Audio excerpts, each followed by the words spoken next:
Hi friends, మీరు తమ్నైల్లో చూసినట్టు పక్కింటి కుర్రాడు అలియాస్ చందు సాయి అయితే నిన్న అరెస్ట్ అయ్యాడు.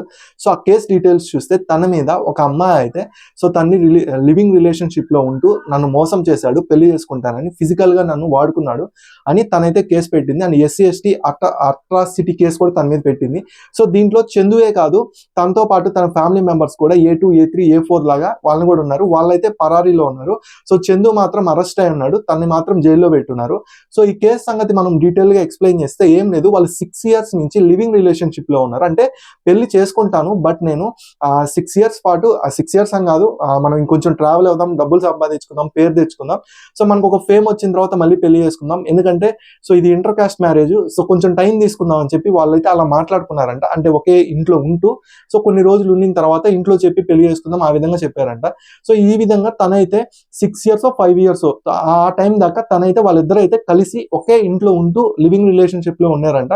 సో ఉండిన తర్వాత సడన్ గా చందు సాయి ఉన్నారు కదా, ఆయన అయితే బయటకు వచ్చేసాడంట. సో నాకు ఇంట్రెస్ట్ లేదు పెళ్లి మీద అని. సో కారణాలు చూసుకుంటే వాళ్ళు ఇంట్లో ఫ్యామిలీ వాళ్ళు ఏమన్నారంటే, ఫస్ట్ ఏమో 3 crores డిమాండ్ చేశారంట డౌరీ కింద. తర్వాత కొన్ని రోజులకి మీ క్యాస్ట్ మా క్యాస్ట్ వేరని చెప్పి, సో ఈ విధంగా క్యాస్ట్ రీజన్ చెప్పి వాళ్ళైతే పెళ్లినైతే క్యాన్సిల్ చేశారు. సో ఈ విధంగా చేసినందుకు ఆ అమ్మాయి అయితే వెళ్ళి కేసు అయితే పెట్టింది. సో దాని వల్ల చందుని అయితే అరెస్ట్ చేశారు. అలాగే వాళ్ళ ఫ్యామిలీ మెంబర్స్ ని కూడా సో అరెస్ట్ చేయడానికి వెళ్తే వాళ్ళైతే పరారీలో ఉన్నారు. సో ఈ కేసు గురించి డీటెయిల్ గా మనం అర్థం చేసుకోవడానికి ఏం లేదు, జస్ట్ ఫస్ట్ వాళ్ళు లివింగ్ రిలేషన్షిప్ లోనే ఉన్నారు. సో వాళ్ళిద్దరూ అన్ని తెలిసే చేశారు. వాళ్ళేమి అంటే తను ఏం బలవంతం పెట్టి ఆ అమ్మాయిని అయితే ఏం చేయలేదు. బట్ ఇది మనం ఏ కోణంలో చూడొచ్చు అంటే, తన్ని బలవంతం పెట్టి చేయకపోయినా సో తన్ని ఫిజికల్ గా వాడుకోవడానికి తను నేను పెళ్లి చేసుకుంటాను, నేను ఖచ్చితంగా మనం లవ్ చేసుకుంటామా అలా ఖచ్చితంగా నేను పెళ్లి చేసుకుంటానని సో ఆ విధంగా తన్ని నమ్మించి చేశాడని చెప్పి తనైతే కేసు పెట్టింది. ఇది ఎప్పటి నుంచి స్టార్ట్ అయిందంటే, తనకు ఒక 4 years 5 years బ్యాక్ ఒక బర్త్డే పార్టీ ఉంటే అక్కడికి పిలిచి, సో అక్కడికి పిలిచిన తర్వాత వాళ్ళు ఫిజికల్ గా కలిసాం, అక్కడి నుంచి మా జర్నీ స్టార్ట్ అయిందని తను చెప్తుంది. సో దాన్ని బట్టి మనం అర్థం చేసుకోవాల్సింది ఏంటంటే, వీళ్ళ రిలేషన్షిప్ అనేది సో 6 years పాటు నడిచింది. ఇది ఎవరు బలవంతం మీద నడవలేదు, ఇద్దరు కలిసి ఆ ఇంట్రెస్ట్ తోనే, సో ఇద్దరికి తెలుసు కాబట్టి చేశారు. బట్ ఆ అమ్మాయిని పదే పదే పెళ్లి చేసుకుంటాను ఖచ్చితంగా అని నమ్మించి చేశాడని మాత్రం, సో దాని వల్లే తను చందు సాయితో ఉంది, అంతేగాని ఇంకే ఉద్దేశం లేదని అయితే చెప్తున్నారు. సో ఈ విధంగా ఉంది. బట్ మనం అర్థం చేసుకోవాల్సింది, లివింగ్ రిలేషన్షిప్స్ అనేవి సో వీటిని మనం ఏ కోణంలో చూడొచ్చు అంటే, లివింగ్ రిలేషన్షిప్ లో ఉంటూ సో ఉండడం వేరు, నేను ఖచ్చితంగా పెళ్లి చేసుకుంటాను అని ముందు చెప్తూ, అంటే పదే పదే నేను పెళ్లి చేసుకుంటానని చెప్తూ సో తన ఫిజికల్ నీడ్స్ కి అన్నిటికీ తను వాడుకొని, సో లాస్ట్కి వచ్చేదానికి నా క్యాష్ నచ్చలేదను, మనీ ప్రాబ్లమ్ అను, సో నీ స్టేటస్ నా స్టేటస్ తక్కువను, సో ఈ విధమైన కారణాలు చెప్పి తనైతే దూరం పెట్టడం వల్ల సో తనైతే కేసు పెట్టింది. సో దీన్ని మనం ఏమర్థంగా అర్థం చేసుకోవాలంటే, తను తప్పు చేశాడా లేదా అంటే, వీళ్ళిద్దరి మధ్య జరిగింది లివింగ్ రిలేషన్షిప్. సో దీంట్లో ఇది బలవంతం లేదు, బట్ తన ప్రొవర్బ్ ఏంటి, పెళ్లి చేసుకుంటానని, ఇది తప్పు. సో నువ్వు చేసుకుంటావా లేదా అని నువ్వు పర్ఫెక్ట్ గా చేయాలి. చేసుకుంటానని పర్ఫెక్ట్ గా చెప్పినప్పుడు ఖచ్చితంగా చేసుకోవాలి. లేదు అన్నప్పుడు సో మీరు ముందు క్లారిటీ తెచ్చుకోవాలి. అలాంటి క్లారిటీ లేకుండా లివింగ్ లో ఉంటూ నేను చెప్తా అంటే, ఇప్పుడు ఏ విధంగా ఉంటుంది, నేను ఇప్పుడు మనం చూద్దాము, మనం లవ్ చేసుకుంటున్నాం కదా, సో ఒక 6 years 5 years పాటు లివింగ్ లో ఉన్నాం, సో మనకి సెట్ అయితే ఉన్నాం, లేకపోతే లేదు, ఈ విధంగా వాళ్ళు ఏం మాట్లాడుకోలేదు.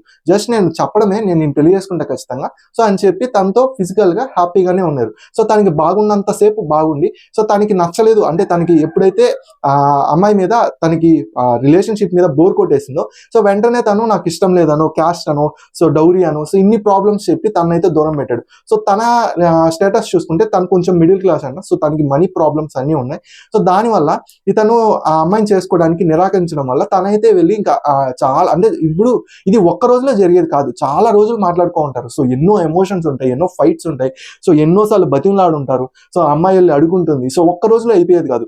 సో ఇవన్నీ చూసిన తర్వాత అమ్మాయి గుండె అయితే పగిలిపోయి ఉంటుంది. సో ఇంకా తను తట్టుకోలేక ఇలాంటి కేసు అయితే తన మీద పెట్టింది. సో ఈ కేసులో చూసుకుంటే మనకైతే తన మీద రేప్ కేసు అయితే పెట్టింది. అలాగే తనకి SC/ST అట్రాసిటీ కేసు అయితే పెట్టింది. అలా కొన్ని కేసెస్ అయితే పెట్టారు. ఇలాంటి కేసెస్ లో మనకి అర్థం చేసుకోవాల్సింది ఏంటంటే, మీరు ఆలోచించవచ్చు, ఇది రేప్ కాదు కదా, సో ఎందుకు ఇది రేప్ కింద కన్సిడర్ చేశారని. సో రేప్ కింద ఎందుకు కన్సిడర్ చేశారు అంటే, లివింగ్ లో ఉన్న అంటే మనకి అంతకు ముందు కాకుండా ఇప్పుడు నిర్భయ వచ్చింది కదా, సో లా వచ్చింది కదా, దాంట్లో ఏంటంటే సో తను లివింగ్ రిలేషన్షిప్ లో ఉన్న అది రేప్ కాకపోయినా బట్ తను ప్రొవోక్ చేశాడు ఎంతసేపటికి ఏమని, సో నిన్ను పెళ్లి చేసుకుంటాను ఖచ్చితంగా, సో పెళ్లి చేసుకుంటాం కాబట్టి కలిసి ఉందామని తను ప్రతిసారి అదే ప్రొవోక్ చేశాడు కాబట్టి దీన్ని కూడా రేప్ కింద కన్సిడర్ చేస్తుంది లా అనేది. సో దానివల్లే తన మీద rape attempt case rape case అయితే పెట్టినారు. సో అందుకే తన్ని వెంటనే అరెస్ట్ చేశారు. 24 hours లోపల ఖచ్చితంగా అమ్మాయి కేసు పెడితే అది నిజమా అబద్ధం అని పక్కన పెట్టి ముందు అతన్ని అయితే అరెస్ట్ చేయాలి. సో అరెస్ట్ చేసిన తర్వాత మనకి తనకు సంబంధించిన డీటెయిల్స్ కానీ తర్వాత ఇన్వెస్టిగేషన్ చేస్తారు. సో ఖచ్చితంగా ఇన్వెస్టిగేషన్ అవడానికి ఖచ్చితంగా 2 months పడుతుంది. సో 1 to 2 months అవుతుంది. అంటే 1 day 2 days జరిగేది కాదు, చాలా టైం పడుతుంది. అలాగే ఆ అమ్మాయిని కూడా మెడికల్ ఎగ్జామిన్స్ కి అయితే పంపించారు. సో ఇదంతా నిజంగా జరిగిందా లేదా, ఈ అమ్మాయి చెప్తుందా లేదని. సో ఒక్కసారి ఇంటర్కోర్స్ జరిగినా, 2 times జరిగినా, 3 times జరిగినా జరిగిందంటే జరిగినట్టే. సో తన్ని బలవంతంగా చేయని లేకపోతే ఇష్టపూర్వకంగా సో మాట్లాడతా నమ్మించి, సో నువ్వు నమ్ము, నేను నీతోనే ఉంటానని చెప్పి నమ్మించి చేసిన, సో దీన్ని కూడా మనం ఈ కేసు కింద కన్సిడర్ చేస్తారు, నిర్భయ కింద. అందుకే ఇంత తొందరగా అరెస్ట్ చేశారు. ఏం విచారం లేకుండానే ఫస్ట్ లోపల పెట్టారు. సో తర్వాత అయినా సరే మాక్సిమం ఛాన్సెస్ ఏంటంటే తనకి శిక్ష పడే అవకాశమే ఎక్కువ ఉంటుంది. ఎందుకంటే సో తను ఎంతసేపటికి ఒకటే మాట, సో వాళ్ళిద్దరూ కలుసుకునేటప్పుడు తను ప్రొవోక్ చేశాడు, మీరు పదే వినండి, తను ప్రొవోక్ చేశాడు నేను పెళ్లి చేసుకుంటానని. సో ఇలా చెప్పడం కూడా మనకి అండర్ లాలో చాలా క్రిటికల్ గా ఉంటుంది. సో తనకి 10 years జైలు అయినా పడచ్చు లేదా లైఫ్ అయినా పడచ్చు. ఆ అమ్మాయి అయితే పెళ్లి చేసుకోవడానికి అయితే రెడీగా లేదంట. సో ఒకవేళ ఇలాంటి కేసెస్ లో ఏంటంటే మనకి కోర్టు దగ్గరికి వెళ్ళక ముందే సో మనకి పోలీస్ స్టేషన్ లోనే మొత్తం అంటే కొంచెం డీల్స్ మాట్లాడుకొని నేను నిన్ను పెళ్లి చేసుకుంటాను లేదా ఇంత మనీ ఇస్తాను, సో ఇవి ఉంటాయి. సో బట్ ఈ కేసులో ఏంటంటే తనకి ఆ అమ్మాయికి ఆ అబ్బాయిని చేసుకోవడం ఇష్టం లేదు, మనసు విరిగిపోయింది, నాకు న్యాయం కావాలని తనైతే అక్కడ కేసు అయితే వేసింది. దానివల్లే సో ఎలాంటి ఇన్వెస్టిగేషన్ లేకుండా ఎలాంటి డిస్కషన్స్ లేకుండా చందు సాయిని అయితే అరెస్ట్ చేశారు. దానివల్లే మనకి ఇంకా కోర్టు దగ్గరికి కేసుకి సో అదైతే వెళ్ళింది. సో ఇక్కడ కూడా ఈ సినారియో వల్లే సో తనకైతే లైఫ్ పడచ్చు, అంటే తను కాంప్రమైజ్ అయితే కేసు అనేది ఉండదు. బట్ కాంప్రమైజ్ అవ్వకుండా సో నాకు ఖచ్చితంగా న్యాయం కావాలి, నేను అతన్ని పెళ్లి చేసుకోను, అతను నాకు వద్దు, సో పెళ్లి అంటే ఏంటంటే ఇప్పుడు నేను పెళ్లి చేసుకుంటాను, కేసు తీసేయని మాట్లాడుకుంటారు. సో అలాంటప్పుడు ఏంటంటే ఆ అమ్మాయి ఒప్పుకోకపోతే ఇంకా అది ఖచ్చితంగా ముందుకు వెళ్తుంది. తనకి 10 years జైలైనా పడచ్చు లేదా 20 years పడచ్చు. తనతో పాటు ఉన్న SC/ST అట్రాసిటీ కేసు పెట్టారు కదా వాళ్ళ ఫ్యామిలీ మెంబర్స్ మీద, వాళ్ళకు కూడా 10 years 20 years లైఫ్ అయితే పడచ్చు. సో తనకైతే చందు సాయికి అయితే లైఫ్ పడే అవకాశమే ఎక్కువ ఉంటుంది. సో న్యాయం అన్యాయం అనేది కోర్టు నిర్ణయిస్తుంది, మనం చెప్పలేము. ఇక్కడ ఎవరిది తప్పని మనం చెప్పలేము, ఎందుకంటే సో వాళ్ళిద్దరూ తెలిసే చేశారు, సో లివింగ్ లో ఉండే చేశారు. సో తను ఏం చేశాడంటే తన నమ్మకాన్ని వాడుకున్నాడు. సో దానివల్లే ఈ కేసు అనేది స్ట్రాంగ్ అయింది. సో ఇద్దరు తప్పు చేశారని కాదు అక్కడ, సో తను మోసం చేశాడని కాదు, తను ప్రొవోక్ చేశాడు. సో తనకి తెలుసు నేను పెళ్లి చేసుకోను, ఎందుకంటే వేరే క్యాస్ట్, సో ఈ క్యాస్ట్ లో పెళ్లి చేసుకోవడానికి కుదరదు, ఎందుకంటే అమ్మాయి వచ్చి SC/ST క్యాస్ట్, అతనేమో OC క్యాస్ట్. సో ఇద్దరు పెళ్లి చేసుకోము అని అతనికైతే బాగా తెలుసు. అందుకనే తను చెప్పకుండా ఇలా మోసం చేశాడు అని చెప్పేసాడు. తను ఏం ఆలోచించాడంటే ఈ లివింగ్ అనేది అంతా కామన్ కదా, సో ఒకనొక టైంలోకి వచ్చేదానికి ఎవరికి వాళ్ళు విడిపోతారు, ఇది అంత దూరం పోదులే అని తను అటెంప్ట్ అయితే చేసి ఉంటాడు, థాట్ అనేది. సో దానివల్లే అతను పెద్ద థింక్ చేయలేదు. బట్ ఆ అమ్మాయి అనేది ఖచ్చితంగా ఎమోషన్స్ తో పాటు తను లైఫ్ అంతా తన మీదే పెట్టుకున్నట్టుంది.